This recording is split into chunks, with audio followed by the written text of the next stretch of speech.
क'क्राझारनि धिरबिल तिनथिलायाव इउपिपिएल दोलोआव हाबनायनि हाबाफारि थांनाय माखासे सानफोरनिफ्रायनो गुबुन गुबुन दोलोनि सोद्रोमाफोर दैदेनगिरिफोर आरो बिबानगिरिफोरा इउपिपिएल दोलोआव जयेन जादों।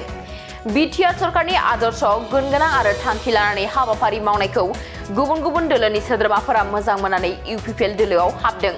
बेबायदिनो क'क्राझार जिल्ला बावखुंग्रि बिटिसि बियाबनि सिङाव थानाय धिरबिल साखाथिनि तिनथिलायाव मुसलमान माहारिनि सा 100निबो बांसिन सुबुंफोरा इउपिपिएल दोलोआव जयेन जायो।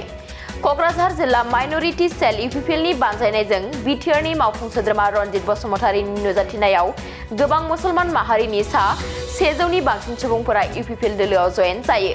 क'क्राझार जिल्ला माइनरिटि सेल इउपिपिएलनि बानजायनायाव जानाय बे जयनिं हाबाफारियाव बावखुंग्रि ब्लक TCLCCनि मासिगिरि सन्जय नार्जारी, क'क्राझार जिल्ला माइनरिटि सेलनि आफादगिरि आइनाल हक, गाहाय नेहाथारि शफिकुल शेख, बावखुंग्रि ब्लक इउपिपिएलनि आफादगिरि रनक कुमार मुसाहारीजों लोगोसे गुबुन गुबुन बिफाननि बिबानगिरिफोरा बाहागो लादों।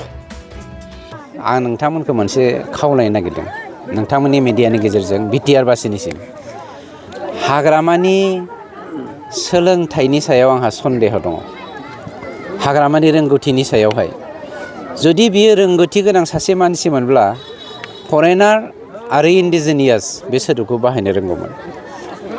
आं जुदि बिथांखौ RTA होयोब्ला जे बिथाङा सासे इन्डिजिनियास इन्डियान मानसिखौ थागिबि सासे जाथिखौ फरेनार जे होनदों होमब्ला बर'लेण्डखौ बिथाङा मा आसाम भारतनि गणतन्त्र मोनसे गणतान्त्रिक देशनिफ्राय आलादा मोनसे हादोर खालामनानै रायजो खुंदोंमोन नामा?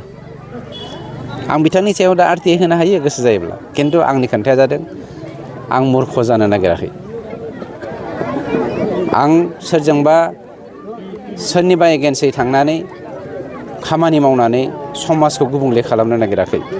बिथाङा गाव सैथोखौ गनायनो हायियावनो मा होनो जाहा थाहा गुबुन माबा माबि राव बखिलागासिनो दङ। फरेनार सोदोबखौ बाहायनायनि थाखाय बिथांनि सायाव जे मोनसे एलिगेसन जाथावना बे बाथ्राखौ बिथाङा आयेन बायदि सोंनानै लाथों।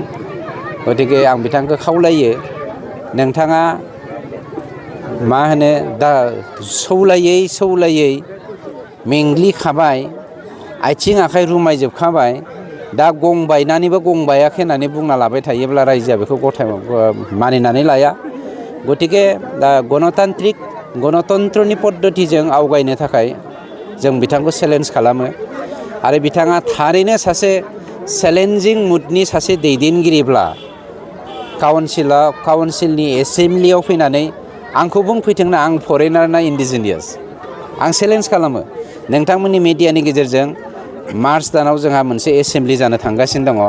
बे मार्च दाननि एसेम्ब्लियावहाय बिथांनि जा 10 जन माबाफोर दंबावो MCLAफोर दङ बिखाफोर दानानै फैदों आंजों दावहा नांनो थाखाय। आं फरेनार ना इन्डिजिनियास। साननायखौ मोननो हायाखै नामा? जुदि नोंथाङा railway, Assam police, banking, SSC, Assam direct recruitment, TET recruitment आनजादनि थाखाय थियारि खालामगासिनो दङब्ला नोंथांनि थाखाय लानानै फैदों मोनसे मोजां रादाब। लास्ट ईयर से प्रिपरेशन स्टार्ट किया बट कोचिंग ज्वाइन करने के बाद ही मेरा एग्जाम क्लियर हुआ। तो मेरा इस साल 3 एग्जाम का प्री क्लियर हुआ, CHSL का प्री क्लियर हुआ, फिर IPS PO का मेरा प्री क्लियर हुआ है और CGL का भी मेरा प्री क्लियर हुआ है। तो अभी मैं मेंस का प्रिपरेशन कर रहा हूँ। क'क्राझार सहरनि RNB road ward number 6 Sai Baba मन्दिर एबा एयारटेल अफिसनि साखाथियाव दङ IBT कचिं इन्स्टिट्यूटआ। IBT कचिं इन्स्टिट्यूटआव banking, SSC, railways, defence, TET आरो गुबुन गुबुन सरकारि साख्रिफोरनि आनजादनि कचिं होनाय जायो आरो बेनि मुं थिसननाया दासान्दि सोलिगासिनो दङ। आं नाजानाय मेथ्सफोराव उइकफोर ओमफ्राय दा बाहायनाया एसे गुसुं जाबाय आरो बाहाय CA क्लासबो जायो माने सामफ्राम कारेन्ट एफेयारफोर जानाय बहाबा मा जानाय जिउ मा जानाय बिदिखौ मोनगोन। ओमफ्राय रिजनिंफोर इंग्लिश क्लास जोबोद खाथियाव मेरा क्वांट में एक्चुअली खराब था, इसलिए मेरा ज़्यादातर एग्जाम में क्वालिफाई नहीं कर पा रहा था और कॉन्फिडेंट भी नहीं था। जब से मैंने ज्वाइन किया है तब से मैंने क्वांट पे एक्चुअली अभी मैं क्वांट पे अच्छा हूँ और कर भी पा रहा हूँ। तो अभी कॉन्फिडेंट भी हूँ और फैकल्टीज भी बहुत अच्छे हेल्प करते हैं बहुत। IBT कचिं इन्स्टिट्यूटआव मुं थिसननायनि गोबां मुलाम्फाफोरखौ नोंथाङा मोननो हागोन, जेरै लो course fees, specially daily current affairs classes, lifetime membership card, weekly 5 to 6 days classes, comprehensive study materials, regular online and offline mock test, Make My Exam app, flexible class timings, doubt clearing session. बेफोर गासै सुबिदाफोरखौ नोंथाङा IBT Coaching Instituteआव मोननो हागोन। अब्ला थाबैनो मुं थिसनदो।